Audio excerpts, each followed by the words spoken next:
ଆଜ୍ଞା ଆପଣଙ୍କର ନାଁ କଣ? ଅଚ୍ୟୁତାନନ୍ଦ ସାହୁ।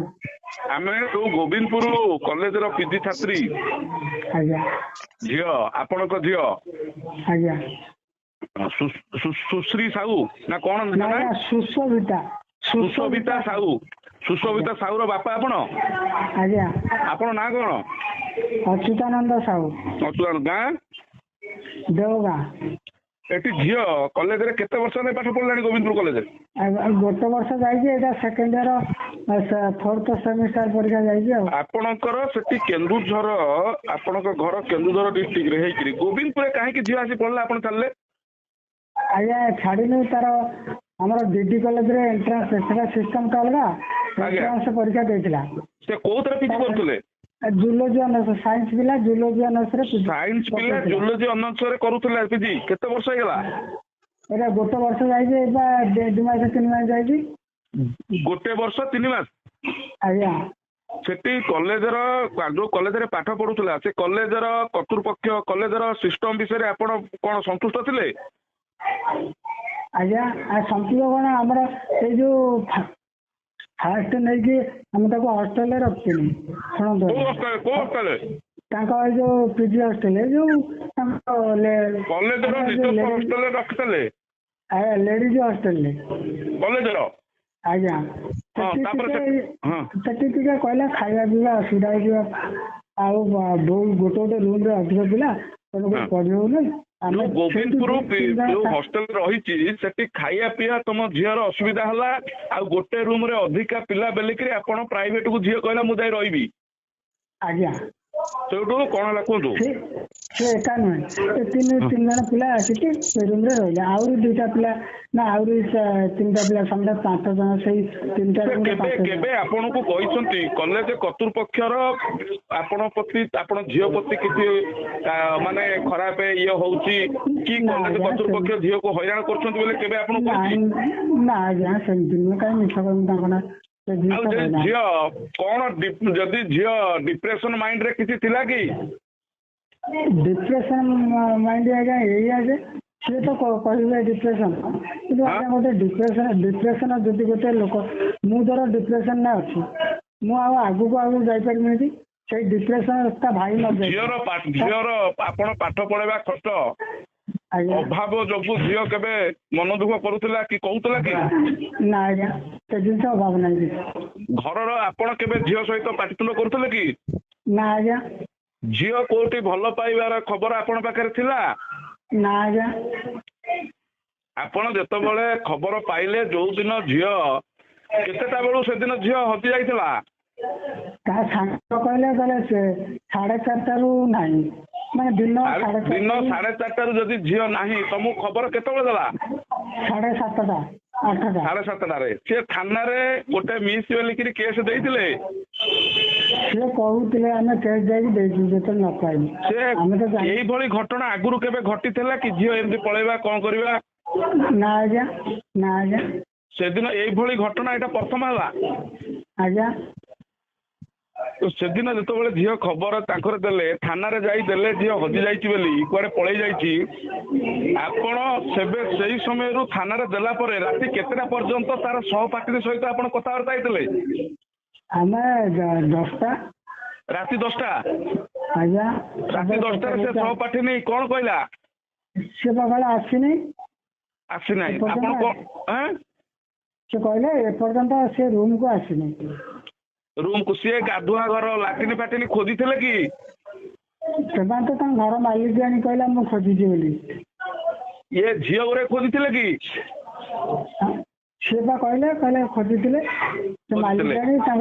ପୋଲିସରେ ଖବର ଦେଲେ, ପୋଲିସରେ କେସ୍ ଦେଲେ, ପୋଲିସ ଝିଅ ହଜିଗଲା ତତ୍ପର ପରେ ଫୋନ ଟ୍ୟାପିଂ କରିଥିଲେ, ଫୋନ ଟ୍ରାପିଂ କରିଥିଲେ, ଫୋନ ଟ୍ରାକରେ କଣ କଲେଜ ଭିତରେ ଆସୁଥିଲା ବୋଲି ଆପଣଙ୍କୁ କହିଛନ୍ତି?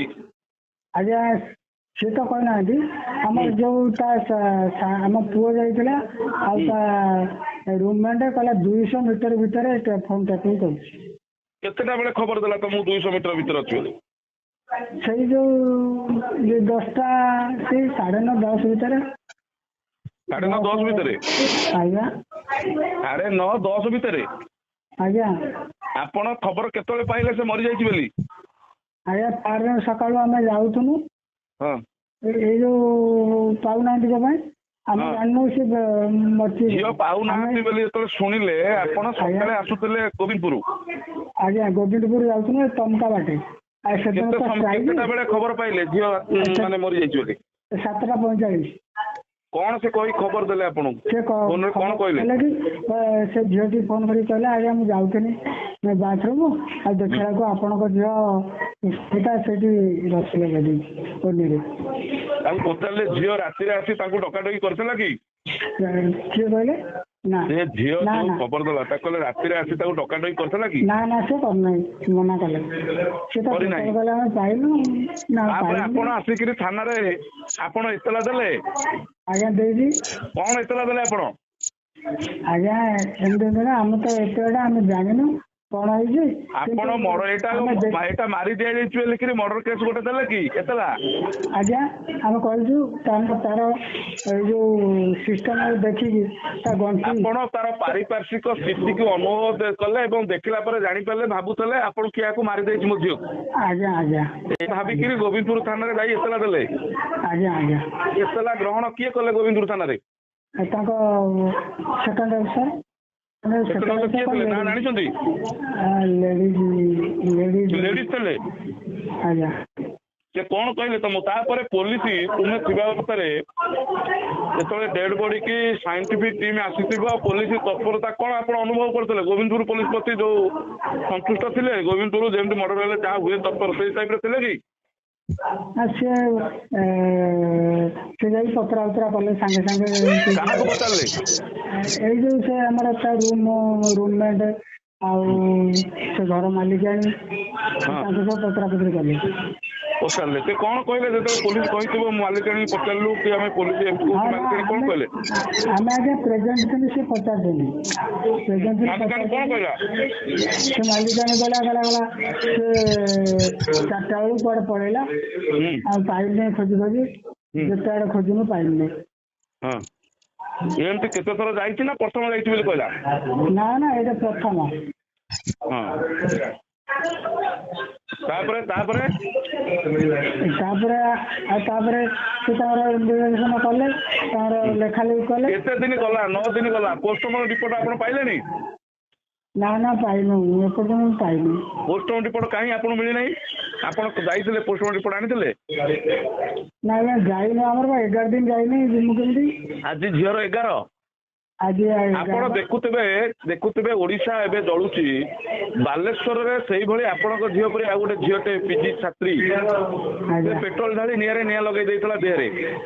ସେ ବହୁତ ତା ଉପରେ କଲେଜର କର୍ତ୍ତୃପକ୍ଷ ବିଭିନ୍ନ ପ୍ରକାର ମାନେ ଅତ୍ୟାଚାର କରାଯାଉଥିଲା। ଯେହେତୁ ସେ ସମସ୍ତଙ୍କୁ ଜଣେଇଥିଲେ, ମୁଖ୍ୟମନ୍ତ୍ରୀ ଦପ୍ତର ଠାରୁ ଆରମ୍ଭ କରିକିରି ବିଭିନ୍ନ କ୍ଷେତ୍ରରେ ଜଣେଇଥିଲେ, କିନ୍ତୁ ତାପରେ ନ ଶୁଣିବାରୁ ସେ ପେଟ୍ରୋଲ ଢାଳି ନିଆଁ ଲଗେଇବାର ସେ ମରିଗଲା ପରେ ଯେ ଓଡିଶା ବନ୍ଦ ଡାକରା ଦିଆଯାଇଛି ଏବଂ ସବୁ ପ୍ରଶାସନ, ମୁଖ୍ୟମନ୍ତ୍ରୀ ଆଉ ଆପଣ ଗୋଟେ କୁହନ୍ତୁ, ଆପଣ ଯୋଉ ଆଜି ଓଡିଶାର ମୁଖ୍ୟମନ୍ତ୍ରୀ ମୋହନ ମାଝୀଙ୍କ ଘର ପାଖରେ ଆପଣଙ୍କ ଘର? ଆଜ୍ଞା ଆମ ଜିଲ୍ଲା ବାହାରେ ତାଙ୍କ ଘର। ଆପଣଙ୍କ ଘର ଘସିପୁରା ପାଖରେ ତାଙ୍କ ଘର? ଆଜ୍ଞା ଜିଲ୍ଲାରେ ଘର? ଆଜ୍ଞା ଆମ ଯେତେବେଳେ ଆପଣ ଏଠୁ ଯାଇକିରି ଆପଣଙ୍କ ଘସିପୁରାରେ ପ୍ରୋଟେଷ୍ଟ କଲେ, ସେଠି ଆପଣଙ୍କ ପାଖକୁ କିଏ ଆସିଥିଲେ? କୋଉ ପ୍ରଶାସନ ଅଧିକାରୀ ଆସିଥିଲେ? ଆମର ସିଡିପିଓ ଆଉ IIC। କଣ କହିଲେ? ସେ କହିଲେ ସେଇ ଗୋବିନ୍ଦପୁର ଥାନା IIC ଫୋନ କରିକି ପଚାରିଲେ କଣ ପଚାରିଲେ? IIC ଠାରୁ କି ଉତ୍ତର ପାଇଲେ? ଗୋବିନ୍ଦପୁର IIC ଠାରୁ କି ଉତ୍ତର ପାଇଲେ? ସେ କହିଲେ ମର୍ଡର କେସ୍ ହେଇଛି, 302 ଦଫା ଲାଗିଛି, ଏମିତି କହିଲେ। ତାପରେ ଏମାନେ କହିଲେ ଯଦି ତମେ ଏଇ ଯୋଉ କଣ ଚାହୁଁଛ, ମାନେ ଆମର ନ୍ୟାୟ ଚାହୁଁଛୁ, ରାସ୍ତା ରୋକ କରିଥିଲୁ ଏଇ ଆମର। ସେ ତାପରେ ରାସ୍ତା ରୋକ ପରେ ସବୁ ଟିଭିରେ ଦେଖିଥିବେ ଆପଣ ମାନେ, ଯଦି ଦେଖିଲା ପରେ ତାପରେ ତ ଆଉ ପୋଷ୍ଟମର୍ଟମ ରିପୋର୍ଟ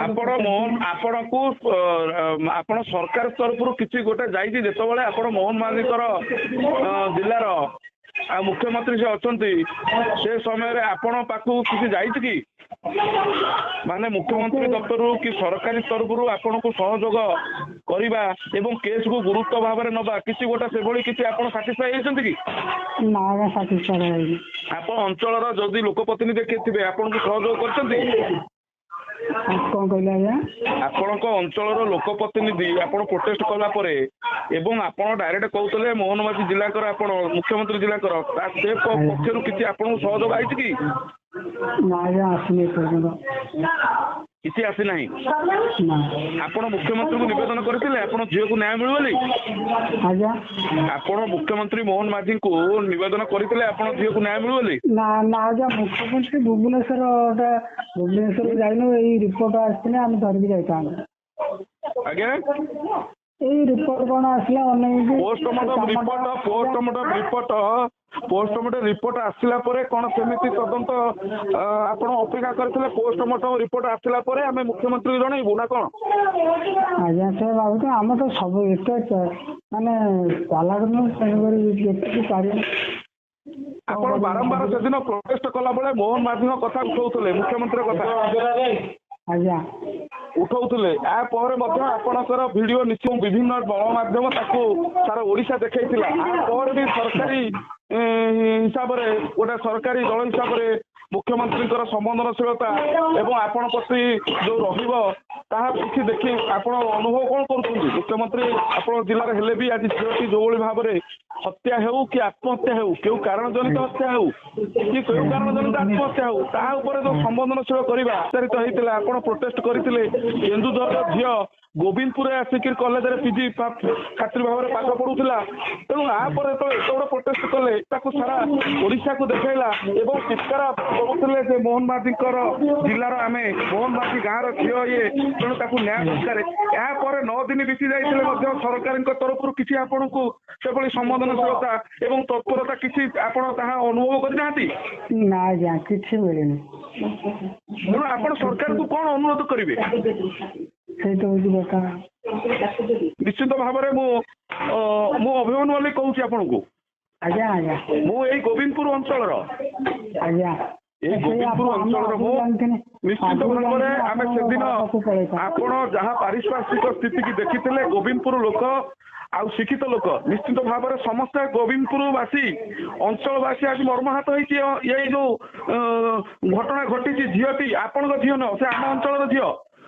ଆଜ୍ଞା ଆପଣ ଭାବନ୍ତୁନି ଯେ ନ୍ୟାୟ ଆପଣଙ୍କୁ ପାଇବେ ନାହିଁ। ଏ ଗୋବିନ୍ଦପୁର ଅଞ୍ଚଳରେ ଯେତେବେଳେ ଝିଅଟି ଆପଣ ଝିଅ ପଢୁଥିଲା, ଏ ଗୋବିନ୍ଦପୁରର ମାଟି, ଗୋବିନ୍ଦପୁରର ଲୋକ, ଆପଣ ଭାବିବେନି ଯେ ଆପଣ ଝିଅ ପାଇଁ ଲଢୁନାହାନ୍ତି। ଆମେ ବି ଅପେକ୍ଷା କରିଥିଲୁ ସରକାର ଏବଂ ଏ ସରକାର ନିଶ୍ଚିତ ଭାବରେ ଏ ଝିଅକୁ, ଏ କୋମଳ ଝିଅକୁ, ଏ ନିରୀହ ଝିଅକୁ, ଏ ପିଜି ଛାତ୍ରୀ କି ନିଶ୍ଚିତ ଭାବରେ ତାକୁ ସହଯୋଗ କରିବ, ନ୍ୟାୟ ଦବ। କିନ୍ତୁ ଦୀର୍ଘ 10 ଦିନ ଆସିକି ହେଇଗଲା, ଆପଣ ପାଖରେ ପୋଷ୍ଟମର୍ଟମ ରିପୋର୍ଟ ପଡିନାହିଁ, ଏଠି କିଛି ହେଇନାହିଁ। ପୋଲିସର ସେଭଳି ଭାବରେ କୌଣସି ଦିଗକୁ ଦେଖିବାର ନାହିଁ। ଆମେ ଗୋବିନ୍ଦପୁରବାସୀ ଅଞ୍ଚଳବାସୀ ନିଶ୍ଚିତ ଭାବରେ ଆ ଉପରେ ଗୋଟେ ଜନ ଆନ୍ଦୋଳନ ଏବଂ ଏ ଆନ୍ଦୋଳନ ଆମେ ନିଶ୍ଚିତ ଭାବରେ ଅତି ନିକଟରେ ଦିନ 2 ଦିନ ଭିତରେ ଆମେ କରୁଛୁ। ଆପଣଙ୍କର ଝିଅ ନୁହଁ, ସେ ଆମ ଝିଅ। ଆଜି ଯଦି ବାଲେଶ୍ୱରର ପିଜି ଛାତ୍ରୀ ପାଇଁ ସାରା ଓଡ଼ିଶା ଦଉଛି, ଆପଣ କେନ୍ଦୁଝର ମୋହନ ସାରଙ୍କର ଜିଲ୍ଲାର ହେଲେ ମଧ୍ୟ ଝିଅ, ଯେହେତୁ ଆମ ଗୋବିନ୍ଦପୁର ଅଞ୍ଚଳର କଲେଜରେ ପାଠ ପଢୁଥିଲା, ଆଜି ତାର କୌଣସି କାରଣ ଯୋଗୁଁ ମୃତ୍ୟୁ ହଉ, ଯଦି ଆତ୍ମହତ୍ୟା ହେଇଥିବ, କେଉଁ କାରଣ ଜନିତ ଆତ୍ମହତ୍ୟା ହେଲା, କିଏ ତାକୁ ହାରାସମେଣ୍ଟ କଲା, ସେ ଆତ୍ମହତ୍ୟା କଲା। ଏବଂ ସେ ଯଦି ହଜିଗଲା ରାତି ସାରା ହଜିଗଲା, ଦିନରେ ସକାଳେ ଆସି କାହିଁକି ଘରେ ଆତ୍ମହତ୍ୟା କଲା, ସେ ଦିନ ଭରି ଯାକ କୋଉଠି ଥିଲା ଏବଂ ଯଦି ତାକୁ କିଏ ମାରି ଦେଇଛି, କେଉଁ ଆଙ୍ଗେଲକୁ ପୋଲିସ କାହିଁକି ଏପର୍ଯ୍ୟନ୍ତ ତତ୍ପର ହୋଇ ତଦନ୍ତ କଲା ନାହିଁ। ଆଜି ଗୋବିନ୍ଦପୁରବାସୀ ତରଫରୁ ଗୋବିନ୍ଦପୁରବାସୀ ଲୋକ ଆପଣଙ୍କ ଝିଅ ପାଇଁ ନିଶ୍ଚିନ୍ତ ସଂଗ୍ରାମର ମୁଣ୍ଡ ଟେକିଛନ୍ତି। ଆଉ ଅତି ନିକଟରେ ଏଇ 2-3 ଦିନ ଭିତରେ ଗୋବିନ୍ଦପୁର ଠାରୁ ସାରା ଓଡ଼ିଶାକୁ ବାର୍ତ୍ତା ଯିବ, ଝିଅ ସମସ୍ତଙ୍କର। ଓଡ଼ିଶା ଖାଲି କେନ୍ଦୁଝରର ଝିଅ ଗୋବିନ୍ଦପୁର ମଲାଗଲେ ବୋଲିକିରି ଗୋବିନ୍ଦପୁରବାସୀ ନୀରବ ରହିବେ ତା ନୁହେଁ। ଗୋବିନ୍ଦପୁର ମାଟି ଗୋଟେ ଲଢିବା ମାଟି, ଏ ମାଟିରେ ସବୁ ବୀରପୁତ୍ର ଅଛନ୍ତି। ଆଉ ସେ ଝିଅଟି ଆପଣ ଝିଅ ନୁହଁ, ଆମର ଝିଅ। ଆମେ ତା ପାଇଁ ନିଶ୍ଚିନ୍ତ ଭାବରେ ଲଢେଇ କରିବୁ। ସରକାର ଆଜି ଓଡ଼ିଶା ମଧ୍ୟ ବନ୍ଦ ଡାକରା ଦେବୁ ଆମେ। ଏ ଛୋଟିଆ ଘଟଣା ନଥିବ, ନିଶ୍ଚିନ୍ତ ନ୍ୟାୟ ମିଳିବ। ଆପଣ ଅପେକ୍ଷା କରନ୍ତୁ। ନିଶ୍ଚିନ୍ତ ଭାବରେ ଆମେ ପୋଲିସ ପ୍ରଶାସନ ଏବଂ ପୋଲିସ ଆଜି ନିକଟରେ ଆମକୁ କହିଛି, ଆମେ ଯେତେବେଳେ ଆନ୍ଦୋଳନ କରିବା ଡାକରା ଦେଇ ସାରିଲୁଣୁ। ଗୋବିନ୍ଦପୁରବାସୀ ଆନ୍ଦୋଳନ କରିବା ପାଇଁ ଡାକରା ଦେଲା ପରେ ଆପଣ ଶୁଣୁଥାନ୍ତୁ, ଏଠି ପୋଲିସ ଆମ ସହିତ ଯୋଗାଯୋଗ କରିଛନ୍ତି ଯେ ପୋଷ୍ଟମର୍ଟମ ରିପୋର୍ଟ ଆସିଛି, ସେ ରସି ଲଗାଇ ଆତ୍ମହତ୍ୟା କରିଛି। ତେଣୁ ଆମେ ପ୍ରଶ୍ନ କରିଛୁ, ପୋଷ୍ଟମର୍ଟମ ରିପୋର୍ଟରେ ଆତ୍ମହତ୍ୟାର କୌଣସି ଆସେ ନାହିଁ ତାର କଣ ଆସିଛି ସେ ଆଧାରରେ ଆପଣ ଆତ୍ମହତ୍ୟା ରୂପ ଦେଖା ଦଉଛନ୍ତି। ଆମେ ତାଙ୍କୁ ଦାବି କରିଛୁ ପୋଲିସକୁ, ହୁଏତ କିଏ ଜୋର ଜବରଦସ୍ତି ଆତ୍ମହତ୍ୟା କରିବାକୁ ବାଧ୍ୟ କରାଇଥିବ।